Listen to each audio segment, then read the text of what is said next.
Ecuador दुनिया के उन कुछ देशों में से एक है जो बिल्कुल धरती के बीचों बीच स्थित है। यहां से भूमध्य रेखा इक्वेटर लाइन गुजरती है, यानी आप एक ही स्थान पर खड़े होकर धरती के उत्तर और दक्षिण दोनों गोलार्धों में एक साथ हो सकते हैं। इक्वाडोर में कुछ ऐसे क्षेत्र हैं जहां सुबह ठंड होती है, दोपहर में गर्मी, शाम को हल्की बारिश और रात में फिर से ठंडक महसूस होती है। यह दुनिया का पहला देश है जिसने पेड़ पौधों और नदियों को कानूनी अधिकार प्रदान किए हैं, यानी प्रकृति को भी इंसानों की तरह ही अधिकार प्राप्त है। यदि कोई व्यक्ति पेड़ को नुकसान पहुंचाता है तो उसे कानूनी सजा दी जा सकती है। यदि आपको दुर्लभ जीव जंतु देखने का शौक है तो इक्वाडोर का गैलापागोस द्वीप समूह आपके लिए स्वर्ग से कम नहीं है। यहाँ ऐसे जीव पाए जाते हैं जो पूरी दुनिया में केवल यहीं पर मिलते हैं। यहाँ के कछुए इतने बड़े होते हैं कि उन पर बच्चे तक बैठ सकते हैं। ये देश दक्षिण अमेरिका महाद्वीप में स्थित है। इसके उत्तर में कोलंबिया, पूर्व और दक्षिण में पेरू तथा पश्चिम में प्रशांत महासागर है। इस देश के पास केवल भूभाग ही नहीं बल्कि एक अद्भुत द्वीप समूह गैलापागोस आइलैंड्स भी है जो इसकी समुद्री सीमा में आता है। यह देश 28,83,561 वर्ग किलोमीटर में फैला है और क्षेत्रफल के आधार पर यह दुनिया का 73वां सबसे बड़ा देश है। यहाँ लगभग 1 करोड़ लोग रहते हैं। 80 लाख लोग रहते हैं, जिनमें अधिकांश जनसंख्या शहरों और तटीय क्षेत्रों में निवास करती है।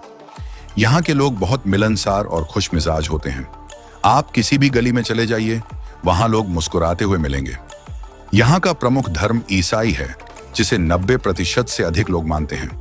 इस देश के लोग त्योहारों को बहुत धूमधाम से मनाते हैं, विशेषकर क्रिसमस और ईस्टर। यह है इक्वाडोर की राजधानी क्विटो। यह शहर न केवल देश की राजधानी है बल्कि इतिहास और आधुनिकता का संगम भी है। क्विटो दुनिया की दूसरी सबसे ऊंचाई पर स्थित राजधानी है, जो समुद्र तल से लगभग 2,850 मीटर की ऊंचाई पर है। क्विटो को सबसे पहले बसाने वाले लोग क्विटो नामक जनजाति से थे, जिनके नाम पर इस शहर का नाम पड़ा। बाद में इनके साम्राज्य ने इस क्षेत्र को एक महत्वपूर्ण धार्मिक और व्यापारिक केंद्र बना दिया।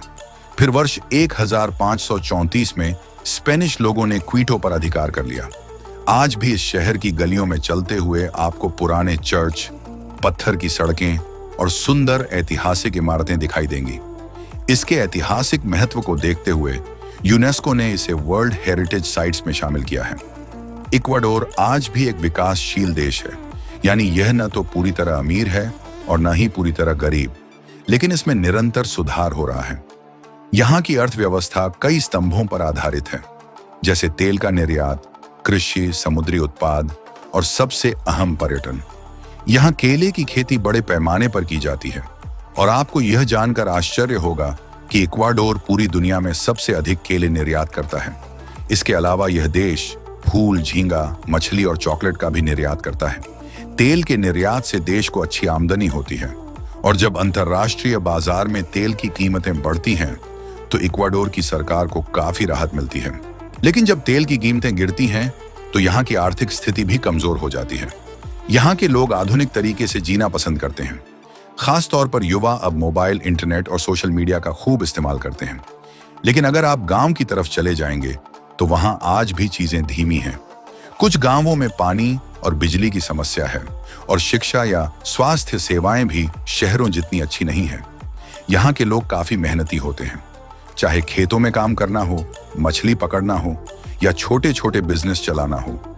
इक्वाडोर के लोग दिन भर मेहनत करते हैं और अपने परिवार के लिए एक अच्छा जीवन बनाना चाहते हैं। यहाँ के पहाड़, झील, जंगल, समुद्र के किनारे और आइलैंड इतने खूबसूरत हैं कि हर साल लाखों लोग इन्हें देखने आते हैं। इस देश में हर साल 15 लाख पर्यटक पहुंचते हैं। इनमें से ज्यादातर लोग अमेरिका, यूरोप और एशिया से होते हैं। लोग यहाँ सिर्फ घूमने नहीं बल्कि फोटोग्राफी, हाइकिंग, एडवेंचर और प्रकृति को देखने भी आते हैं। यहाँ की सबसे खास जगह है गैलापागोस आइलैंड, जो समुद्र में स्थित एक ऐसा द्वीप है जहां आपको दुनिया के सबसे अनोखे जानवर मिलेंगे। यहाँ की जैव विविधता यानी बायोडायवर्सिटी इतनी जबरदस्त है कि मशहूर वैज्ञानिक डार्विन ने यहीं से इवोल्यूशन यानी विकास का सिद्धांत तैयार किया था। इसके अलावा भी यहाँ कई ऐसी जगहें हैं जो पर्यटकों को आकर्षित करती हैं, जैसे ऊंचे पहाड़ों पर बने चर्च, पुराने जमाने के किले, रंग बिरंगी गलियां और लोकल मार्केट्स। आपको जानकर हैरानी होगी कि इक्वाडोर की अपनी खुद की कोई मुद्रा नहीं है। यह देश साल 2000 में अपनी पुरानी मुद्रा सुक्रे को छोड़कर यूएस डॉलर अपनाने वाला पहला देश बना। यानी आज अगर आप इक्वाडोर जाएंगे तो वहां अमेरिकी डॉलर ही चलेगा और एक अमेरिकी डॉलर की कीमत लगभग भारत के 83 रुपये के बराबर है। इस देश की कुछ जगहों पर आज भी बार्टर सिस्टम जैसा तरीका चलता है, मतलब सामान के बदले सामान देना। यह खासकर गांवों और आदिवासी इलाकों में देखने को मिलता है, जहां लोग आज भी पुराने रीति रिवाजों को अपनाए हुए हैं। वैसे तो यह पूरा देश ही बहुत सुंदर है, लेकिन मिडाड डेल मुंडो एक ऐसी जगह है जो दुनिया के मध्य में स्थित है। यह वह स्थान है जहां से धरती की इक्वेटर लाइन गुजरती है। मतलब आप एक लाइन के इस पार खड़े होकर नॉर्दर्न हेमिस्फेयर में होते हैं तो उसी लाइन के उस पार जाकर सदर्न हेमिस्फेयर में पहुंच जाते हैं। ऐसा अनुभव पूरी दुनिया में बस यहीं पर मिलता है। यहाँ एक बड़ा गोल्डन ग्लोब और टावर बना है जो इस इक्वेटर लाइन को दर्शाता है। टूरिस्ट यहाँ आकर फोटो खींचते हैं, एक पैर उत्तर में और दूसरा दक्षिण में रखकर। यहाँ के म्यूजियम में आपको इक्वेटर से जुड़े साइंस, कल्चर और इक्वाडोर की लोकल ट्राइब्स के बारे में बहुत कुछ जानने को मिलेगा। सबसे मजेदार बात यह है कि यहाँ कुछ ऐसी साइंस एक्टिविटीज होती हैं जो सिर्फ इक्वेटर लाइन पर ही संभव है, जैसे एक बाल्टी में पानी को घुमाना और देखना कि वह किस दिशा में बहती है, या अंडा एक कील पर सीधा खड़ा करना। इन सारी चीजों को देखकर टूरिस्ट अक्सर चौंक जाते हैं। तो दोस्तों, यह था एक खूबसूरत देश इक्वाडोर। अगर आपको वीडियो पसंद आई तो इसे एक लाइक दें, शेयर करें और चैनल को सब्सक्राइब कर बेल आइकॉन जरूर दबाएं ताकि आने वाली नई वीडियो मिस ना हो। हम मिलेंगे नेक्स्ट वीडियो में। तब तक के लिए नमस्कार, अपना ख्याल रखें।